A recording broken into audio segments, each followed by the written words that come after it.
శ్రీ విష్ణు రూపాయ నమశివాయ.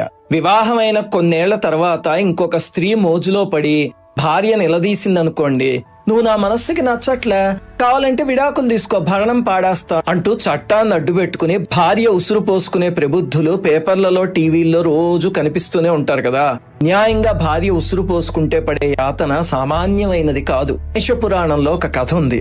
సౌరాష్ట్ర దేశాన్ని సోమకాంతుడు అనే రాజు పరిపాలించేవాడు. ధర్మాత్ముడు, భార్య సుధర్మేమో మహాపతివ్రత. హాయిగా రాజ్యపాలన చేసుకుంటూ ఉండగా రాజుగారికి కుష్ఠరోగం వచ్చింది. ఎన్ని వైద్యాలు చేయించినా తగ్గలేదు. ఒళ్ళంతా పుళ్ళు, చీము, పురుగులు. భరించలేక రాజ్యం కొడుక్కిచ్చేసి భార్యతో కలిసి అడవికి వెళ్ళిపోయాడు.